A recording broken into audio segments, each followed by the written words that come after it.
right after a disaster, there is immediate need to be able to get the resources that you need that same day. Second part of it is that deductible. There was just a stat that showed a $2,500 home insurance deductible has increased 200% since 2019, and percentage wind and hail deductibles are becoming all the more common. And so if you have a $100,000 loss and a 2% wind and hail deductible on a $500,000 home, which is very common, that's $10,000 out of pocket. And so your contractor comes in, writes you a bill, your insurance company covers 90,000 of it, but then it's like, hey, you need to cough up the rest of the 10,000, and that's a lot, even if you have a few months to prepare for that repair that you know is coming up because your home was devastated. Hi, this is Wesley Pergament. I'm the CEO at Sola, and this is the future of insurance. Wesley, it's really good to sit down with you. It's long overdue because I've actually been kind of talking about Sola and dropping hints about it in the show and in other conversations I've had. So it's like, why didn't we just sit down? So this is a long time in the making, but thank you.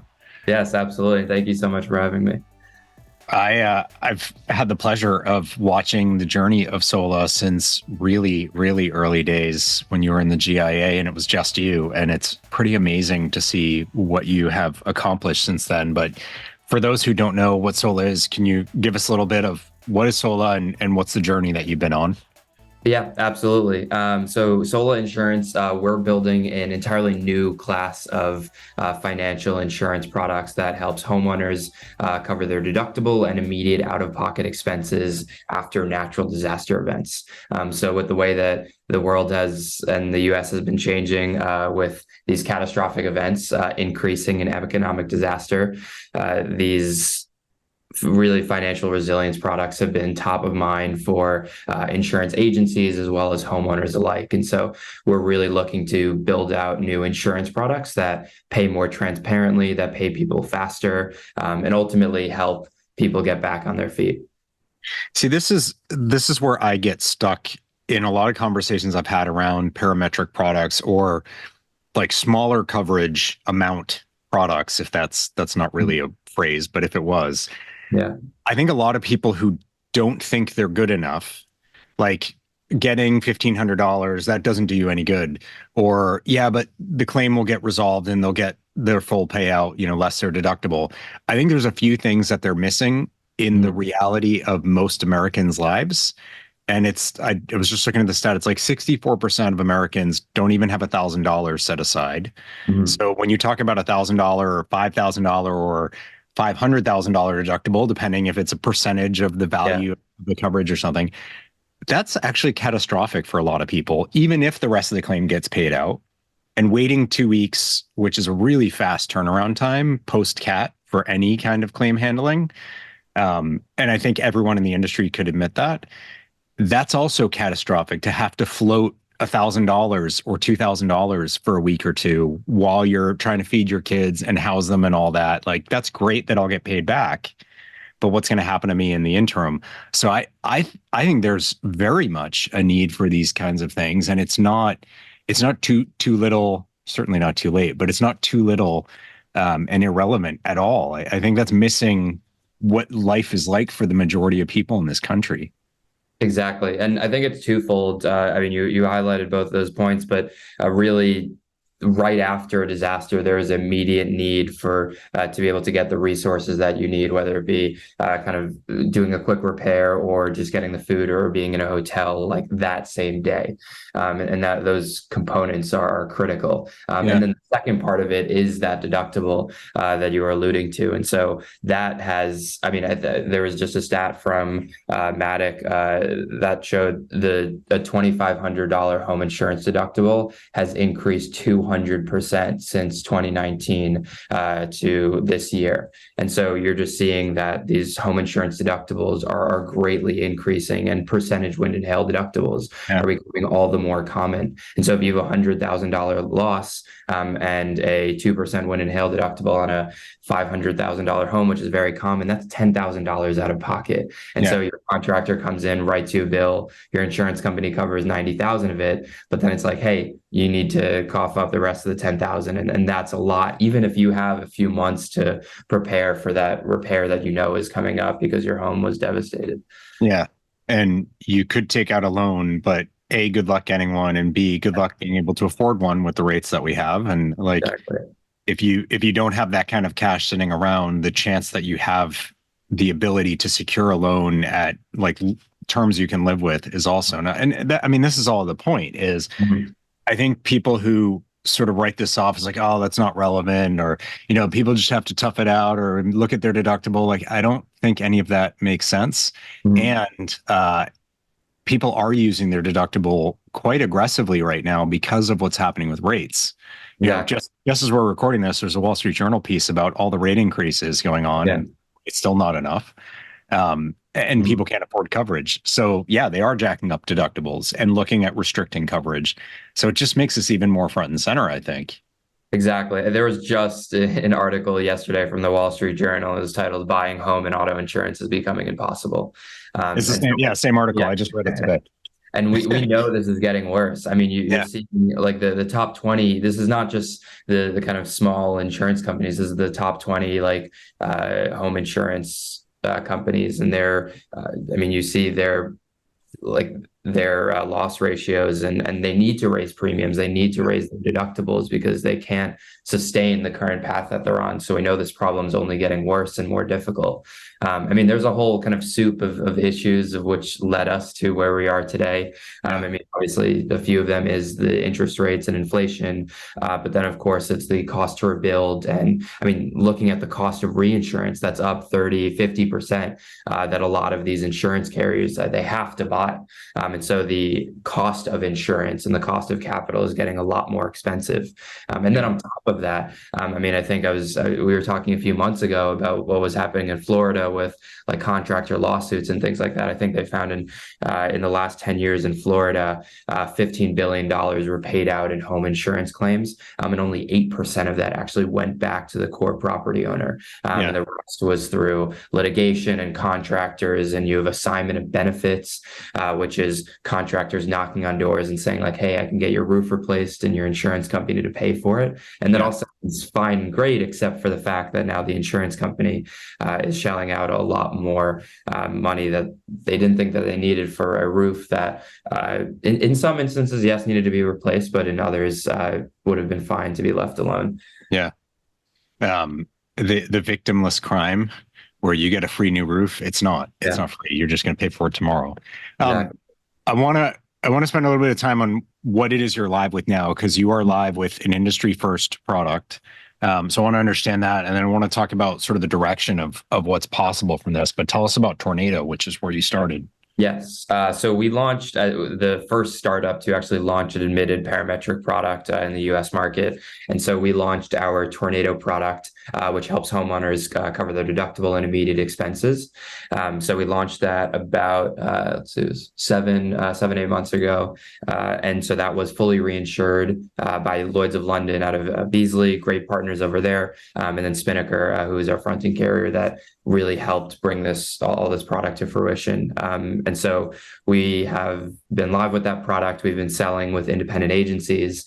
And we actually just had our first 2 claims in Nashville, Yeah. and paid out 2 homeowners in less than 60 hours. And our team actually went up there. We met with the agent that sold the product. And I mean, just the feedback was tremendous. Like I was saying, both the homeowners that we're talking to had 1% wind and hail deductibles. And so they were talking about how this is not only going to be used for immediate expenses to help what I need, but also can be used to help cover that deductible. And we actually got to them even before that they started initiating contact with their main home insurance carrier. Wow. So to really have to launch a product just a few months ago and do what insurance does, which is paying out people when they really need it. Being able to get to that point has been exciting for our team, and we just have a lot more to do. So Yeah. You get to meet with the policyholders directly, right? yep, yeah, I mean, we've built a great relationship with the agent who is selling the product, and she introduced us to the policyholders, and we had a great conversation with them related to the event and making sure them and their family was okay first and Yeah. foremost, and then also just talking about kind of what the experience was like and getting some feedback from us. Yeah. And it paid out in some like 60 hours or less or something. It was like a couple Exactly, of days, 2.5 days, something like that. exactly. Which having been a chief claims officer, very much thinking about, if we're going over and above, acting like superheroes to turn this claim around as fast as we possibly can, it's still not fast enough for the person who's going through that situation. So what if we, so like we feel like we're moving heaven and earth to stand by you, and you're upset, frustrated, annoyed with us despite that. What if we had something to kind of tide you over? So I don't see this as replacing at all. I think this allows the indemnity carrier to do what they need to do as best as they can do it without having to look evil or like they're too slow or incompetent or any of the things that those people who are knocking on doors trying to buy the claim, that they're going to imply about the carrier. It gives the carrier space to do what's necessary without the sort of reputational risk or the adversarialness that can brew from, look, it takes a couple weeks at least to get, feet on the ground and get photos and do a tally of all the costs and like all of that. It just takes time. Absolutely. And it's very complementary. I mean, to talk about our go-to-market strategy, as I just alluded to earlier, the independent agency channel has just been such a strong driver for us. And they're in such a key spot in the insurance value chain. I mean, to talk about like cross-selling and complementary products, these insurance agents have a scope of the entire home insurance market. And they're working with 20 different carriers where they can source quotes from and put together the best home insurance package. And it's great that we've been able to grow our independent agency base to hundreds of agencies all across the Midwest and Southeast, where they realize that Sola is an instrumental part of the home insurance package that they're trying to create. And so as they're looking to offer additional products and help provide additional coverage in this changing landscape of insurance where deductibles are increasing, Sola is just becoming more and more of an instrumental part of their everyday conversations, and especially as natural disasters are getting worse. Yeah.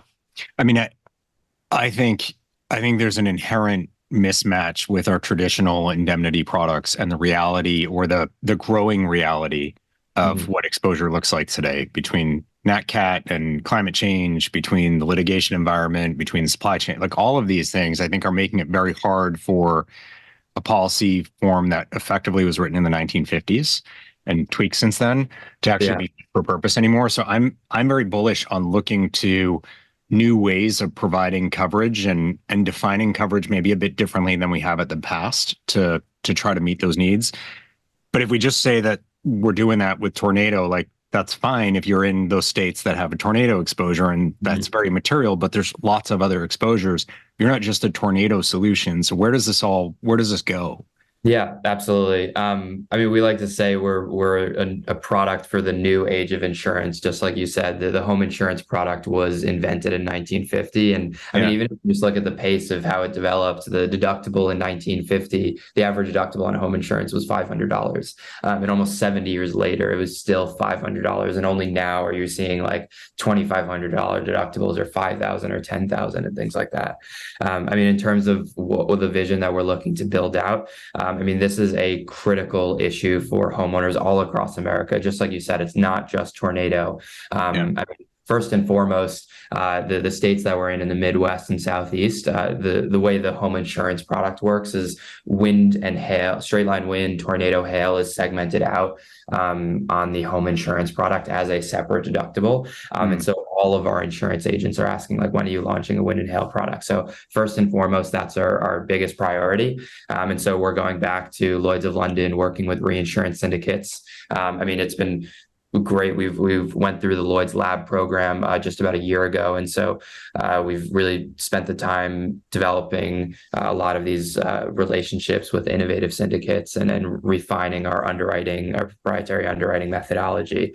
And so, I mean, ultimately, we started with tornado. We're launching wind and hail next, but I mean, we want to insure every home in America with a new class of financial products for weather coverage. So whether it be tornado, wind, hail, wildfire, hurricane, flood. So there's certainly a lot more for us to do. We're an ambitious team. We have expertise in natural disaster underwriting and also legacy distribution. So I want to ask you a question that may be a little bit feeling out of left field. So you can stop me if you don't want to answer it. Totally fine.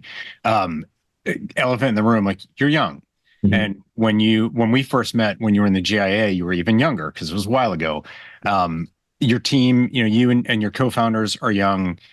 you brought in other expertise, you rounded things out, but I love who you are and the fact that you guys are young and you have achieved something that's never been done in the industry before. You haven't let that stop you. Do you have wisdom, advice, any like it is really daunting and it is an industry where age and tenure have carried a lot of weight for a very long time and you guys didn't let that stop you.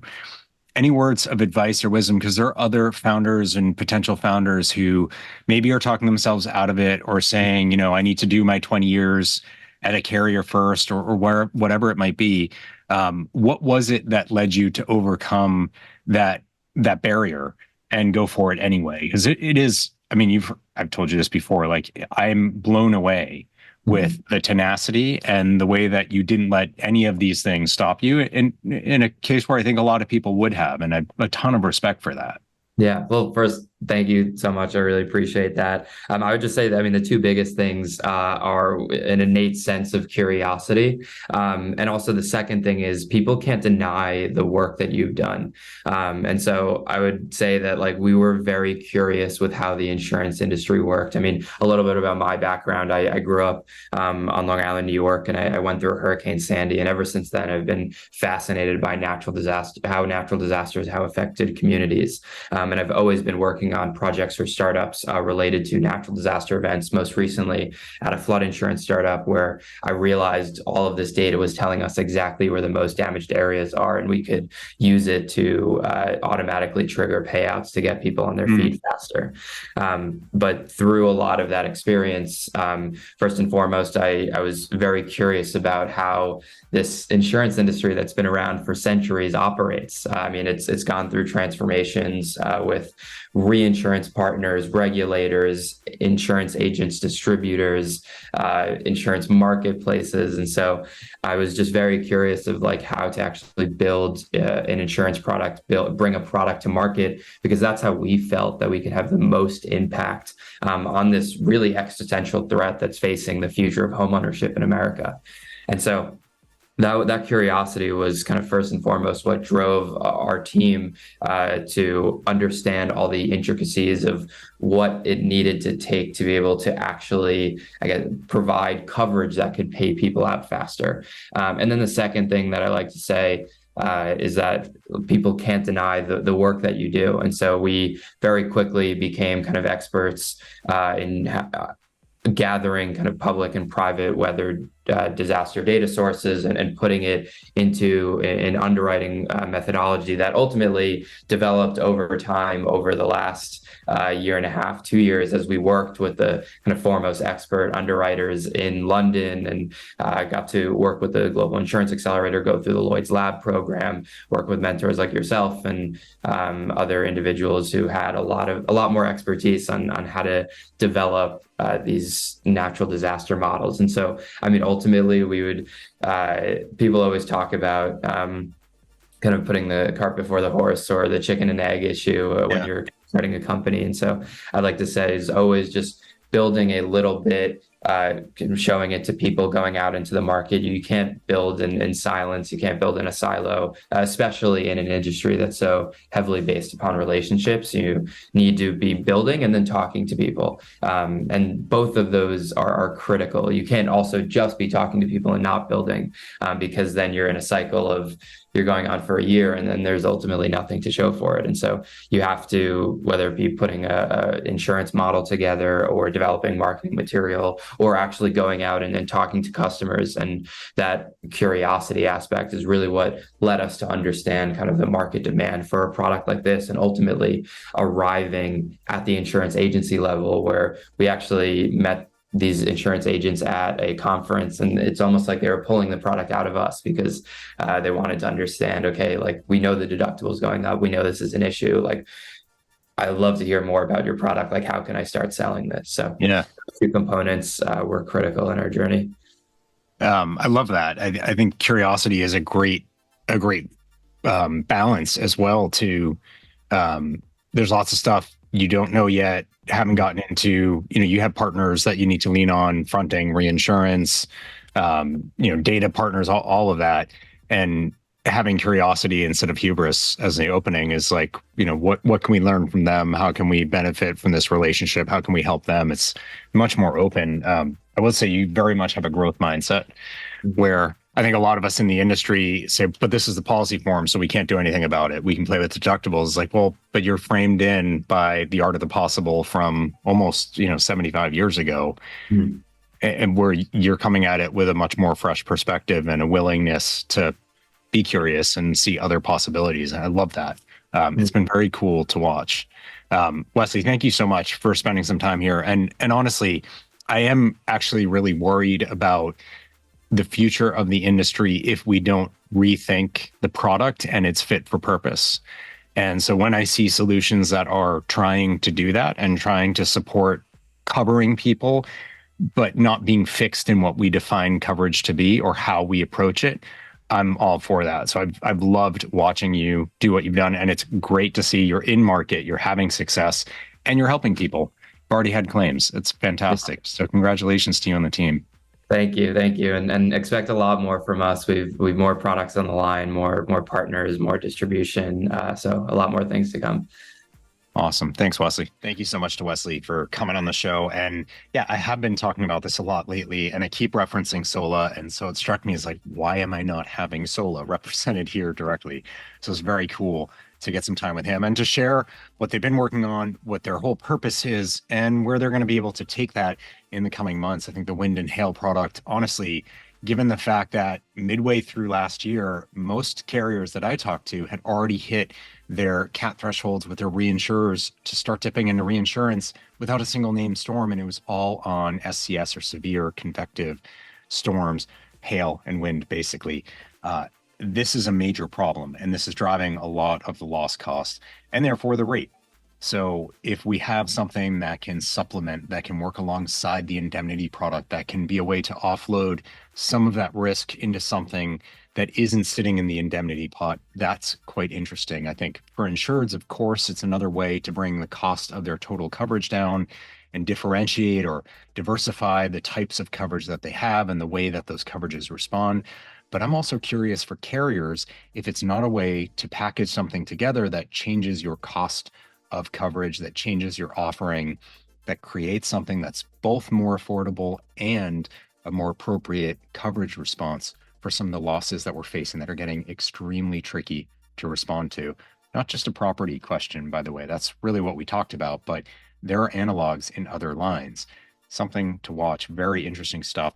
Thank you again to Wesley for coming on, and I have gotten so much out of being connected to him and getting to watch the journey from when he joined the GIA cohort in 2021 and getting to be a mentor to Sola and to see what's happened over the years. It's really amazing to watch.